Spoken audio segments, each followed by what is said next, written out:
ইতির পরিচয়টা আমি সে যে ম্যাক্সবির বউ আমি এটা জানতেছিলাম না।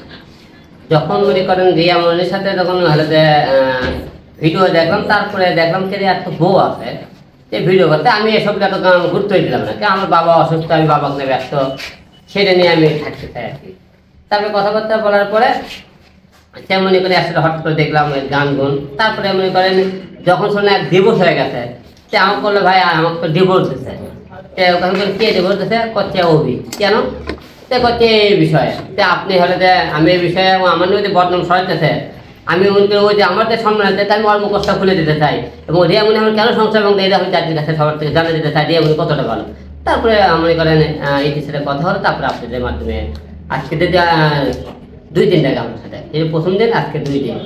আচ্ছা ইতি, আপনি একটু বলবেন রিয়ামণি আপনার স্বামী রিয়াজের সঙ্গে কতদিন জুটি বেঁধে তারা ড্যান্স করতেছে? আমি জানার মতে ভাইয়া ওনারা হচ্ছে মনে হয় 13 তারিখ, এপ্রিলের 13 তারিখ থেকে ওনারা ডান্স শুরু করছে।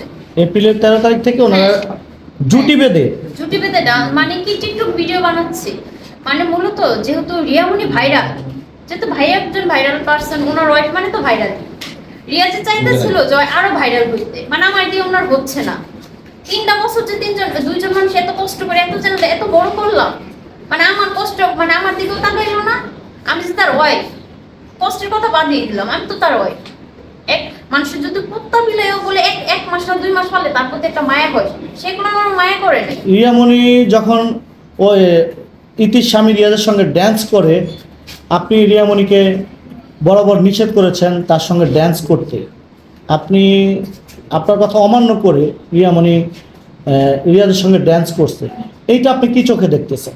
মানে আপনার আমি বলবো বাংলা কথায়, একজন স্ত্রীকে তার স্বামী যখন শাসন করে, তার স্বামীর অনুগত্য স্ত্রী যদি না হয় তো সেই সংসারটা আসলে টিকে না, আমরা জানি। তো সেখান থেকে আপনি আপনার স্ত্রীকে কি বলেছিলেন ড্যান্সের বিষয়ে একটু বলবেন? আসলে আমার জীবনটাই মনে করেন সংসারটা ভাঙলো এই একই কারণে। এই ঠিক নুসরাতও একই কাম করলো, যে আমি অন্য জায়গায় কাজ করবো যেমন ঠিক, কিন্তু সে মনে করেন সে 10 জায়গায় কাজ করবে গেলে সেই সংসারটা সে ভেঙে গেল। কি কারণে? 10 জায়গায় কাজ করবি, আমি ঠিক আছে কাজ করে ডিভোর্স দিয়ে দাও। আর রিয়ামণি কিন্তু আমাকে ডিভোর্স দেয়নি, আমি কিন্তু রিয়ামণিকে ডিভোর্স দিয়েছিলাম। এবার কিন্তু রিয়ামণিকে আমি ডিভোর্স দিলাম, কারণ আমরা 2 জনে দেখি, তাহলে আমি ঠিক আছে আমরা 2 জনে তার ডিভোর্স হয়ে যায়, আমাকে আর দরকার নেই। ঠিক আছে, আচ্ছা গেল। এখন ঘটনা হলো কি, বাংলাদেশে একটা পুঁথিতে বাবা মা এবং একটা তার জামাই তাই তার বউ তার সেবা করবে, স্বামীর কথা মতো চলবে বউ, এবং সে বাবা মার সেবা করবে। কিন্তু আমি আমার বইয়ের থেকে না পেলাম আমার বাবা মায়ের সেবা। সে 1-2 দিন আপনাদের গেছে যায় দেখালো না, সে সেবা করছে, এই কথা বলতেছে মানুষের সামনে। আমার 3টে সন্তান, সে আমার সন্তান কোনোদিন ভালো মতো সেটা আমাকে আদর করেনি। যখন আমি ঢাকাতে নিয়ে আসবো 1-2 দিন, আমি কোনো সন্তানের সাথে মেশো না কেন? তুমি তোমার সন্তান হোক, তুমি হলে যে ভালোবাসা যতটুকু আমার থেকে পাই, তো তুমি আমার সন্তানকে কতটুকু ভালোবাসা দিতে পারো? তাকে এলো আমাকে দুঃখের সাথে আমার বাবা এবং তার হলে যে মনে করেন দাদা, আমার মা, তারা মনে করছেন এমন আরে মনে করেন আমার 3 ছেলে বুঝবে দেয়নি তাদের মায়ের অভাবটা। কেন না, মারও দিছি, মার দিয়েও ভালো রাখতে, বুকে আদর করলে বলছে দেখো আমার কাছে আমি হিরো, আমাদের নাম লেখাছে, তুমি যদি হিরো ভয়েতে বাইরে তুমি যদি কাজ করো তাহলে কিন্তু জিনিসটা খারাপ দেখায়। তা তুমি তাই কাজ করো না, তেমন কোনো কাজ করো না যে যাতে তোমার হলে যে আমার মান সম্মান দেয়। তাকে আমি মানা করলো, মানা করার পরে সে করলো কি, মনে করেন আমার কথা শুনলে না, কোরআন শরীফ করালাম, তাও তো করেন। এইরকম মেয়ের সাথে ভাই স্বামীর অবাধ্য মনে করেন, এতবার তাকে সুযোগ দেওয়ার পরে এই মেয়েকে মানে না কোনো বাংলাদেশের কোনো ভালো ফ্যামিলির লোক, কোনো ভালো একটা পুরুষ এই মেয়েকে কোনোদিন বিয়ে করবে না।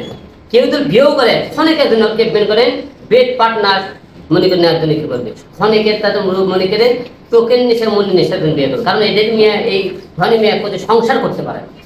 আচ্ছা, রিয়ামণি একটি অভিযোগ করেছিল আপনার বাবাকে হসপিটালে তিনি দেখতে যায়নি, তার কারণ হচ্ছে তিনি গিয়েছিল সেখানে একটি মেয়েকে তিনি দেখতে পায়, যেই মেয়েটির সাথে আপনার পরকীয় সম্পর্ক রয়েছে, এবং পরক্ষণে সেই মেয়েটিকে নিয়ে তিনি সংবাদ সম্মেলনও করেছে। আমরা তাকে বলেছিলাম যেহেতু আপনি আলমের স্ত্রী দাবি করছেন, কত টাকা কাবিনে আপনার বিয়ে হয়েছে? তিনি বলেছে 101 টাকা কাবিনে বিয়ে হয়েছে, তিনি কাবিননামা শো করতে পারেনি। এখন আপনি সব মিলিয়ে বলবেন যে এটা কি রিয়ামণির সাজানো প্ল্যান ছিল নাকি না আপনাকে তিনি বিভ্রান্ত করার জন্য এই ধরনের নাটক সাজিয়েছে? আসলে রিয়ামণি সে বলতেছিল আপনাকে আমি হিরো লিগেল বউ, সে তো আমার বউ ছিল। হ্যাঁ, বউ কেন হলে দেয় অন্য মেয়ের, সে তার হলে দেয় শ্বশুরও দেখতে যাবে না, আমার বাবা কেন দেখতে যাবে না? বউ সে তো বউ হয়ে গেছে, তুমি পরকীয়া নারীর কথা কেন ভাববা সেটাই। আর তুমি যদি ওই জায়গায় থাকতে, আমার পাশে যদি একটা নারী থাকে, কেন হয়ে থাকবে? তুমি তখন বাবার সেবা করবো, ওই নারী তো ওই জায়গায় থাকতো না, থাকতো না। তুমি সেবাও করবা না, তুমি করতে পরকীয়া নারী। আচ্ছা আমি তো একসাথে মনে করেন আজকে 2 দিন দেখে, সঙ্গে একদিন টিকটক ভিডিও করে আজকে দেখা, সে বলছে আমার সাথে আমরা সারা রাত 2 জন থাকছি, গাড়ির মধ্যে সারা রাত ভিডিও বানাচ্ছে, সারা রাত কিছু করছে, ভিডিও বানাইলে আমার সারা রাত অনেক কিছু করছে। কিন্তু তুমি সারা রাত দিয়ে ওর সাথে ঘুরে বেড়া, সেই প্রমাণগুলো আমাদের দেখা হবে। তোমরা বাইরে ঘুরে বেড়াতা, তারপরে তোমরা বারে গেছা, তার বাসায় গেছা, এগুলো তো আমাদের কাছে প্রমাণ। তুমি আমার একটা ইতির সাথে প্রমাণ দেখাও, কেউ ওই মেয়ের সাথে পরে একটা প্রমাণ দেখাও, তুমি হাতে নাতে কোন জায়গায় ধরতা। আচ্ছা, যেই মেয়েটাকে রিয়ামণি একসময় বলেছিল যার সঙ্গে আপনার পরকীয়া সম্পর্ক রয়েছে, সেই মেয়েটাকে আবার পরবর্তীতে আপনার স্ত্রী হিসাবে তিনি উপস্থাপন করেছেন, আপনি এটা কি চোখে দেখতেছেন? আসলে আমি তো বললাম পরকীয়া বলতে আপনি অনেক রকমই বোঝা যায়। পরকীয়া কেউ হাতে নাতে ঘরের মধ্যে ঢুকে সেটাও পরকীয়া বলে, কেউ কারোর সাথে কথাবার্তা বললেও সেটাও পরকীয়া বলে, কেউ মনে সন্দেহ করলে সেটাও পরকীয়া। ওর সব তো মনের ভিতরে সন্দেহ বেশি পরকীয়া সম্পর্ক, কিন্তু সে পরকীয়া কিন্তু আমাকে হাতে ধরে পারেনি আজ পর্যন্ত একটা। আজকে দেখেন আমার হিরোর একটা কোনো গোপন কোনো ভিডিও থাকতো যে রিয়ামণি কিন্তু একটা স্ক্রিনশট দিলে মানুষ পাঠিয়ে দিচ্ছে, হিরোর কিন্তু আমাকে এটা পাঠাচ্ছে। দেখো কেউ তো আমার আইডি হ্যাক করেও তো ফ্যাক আইডিতে কিছু পাঠায়, তাই দেখেন হিরো দেখেন আমাকে দেখেন হিরো চরিত্র দেখেন, দেখেন স্ক্রিনশটগুলো দেখেন। কারণ এর ভিতরে একদম ওই করে, কিন্তু জিনিসটা প্রমাণ করে দিতে হয় ভাই। তাই করে একটা লোকের উপর তুমি সম্মান, আমার ভালো লাগতেছে না, আমি তোমার কাছ থেকে চলে আসছি, তা তুমি কয়েকদিন পর পরে কেন রে ভাই কথা বলো? তুমি কথা বললে তো তার পরিপ্রেক্ষিতে তার কথা বলা লাগে। তুমি যখন কথা বলবে না সঙ্গে আমি তার কথা বলবো না। আচ্ছা ইতি, যখন আপনার স্বামী রিয়াজের সঙ্গে রিয়ামণি ড্যান্স করতে যাচ্ছে বা ভিডিও বানাতে যাচ্ছে, হিরো আলম স্বামী হিসাবে তার স্ত্রীকে তিনি নিষেধ করেছে, কিন্তু রিয়ামণি তার স্বামীকে মূল্যায়ন না করে আপনার স্বামীর সঙ্গে ভিডিও বানাতে ব্যস্ত, আপনি কি এটা টের পেয়েছেন? জি অবশ্যই। আমি রিয়ামণি যখন ভাইয়া বলছে রিয়ামণিকে মানা করছে, তখন আমি রিয়াজকে বলছি ওনার হাজবেন্ডের যেহেতু মানা করছে আপনি ভিডিও বানাবেন না, কিন্তু আমার হাজবেন্ডের মানে মুখের দিকে তাকায় বোঝা যাচ্ছে মানে উনি খুব খুশি, রিয়ামণি যে আসতেছে ওনার সাথে ভিডিও বানাবো উনি খুব খুশি, তার মানে তলে তলে ওনাদের কিছু একটা চলতেছে। আচ্ছা, কিছু একটা চলতেছে, কি ধারণা করতে পারলেন আপনি? ধারণা করে এটাই বোঝা যায় যে ওনারা মানে পরকীয়া করতেছে, তার মানে তো এটাই বোঝা যায়। তখন কি আপনাদের সম্পর্ক ছিল, আপনাদের স্বামী স্ত্রীর? হ্যাঁ ছিল, তখন সম্পর্ক ছিল, কিন্তু আমাকে সে রাইখা সে বাইরে গিয়া মেসেজ করে, সে রিয়ামণির ফোন দেয়, রিয়ামণি তারে ফোন দেয়। আচ্ছা, আমাকে বাপের বাড়ি পাঠায় দিয়ে দুজনে করে। আপনাদের ডিভোর্স পর্যন্ত কেন গড়ালো, বা রিয়ামণি এখন স্টিল নাও বলে যাচ্ছে হিরো আলম তার স্টিল নাও স্বামী? রিয়াজও তো বলছে আমি ওরে বিয়ে করছি। রিয়ামণি কার ওয়াইফ? ওনার না রিয়াজের? আপনারই বলেন, রিয়াজ তো নিজেই বলছে ওনাকে আমি বিয়ে করছি, উত্তরটা তাদের কাছেই জানেন।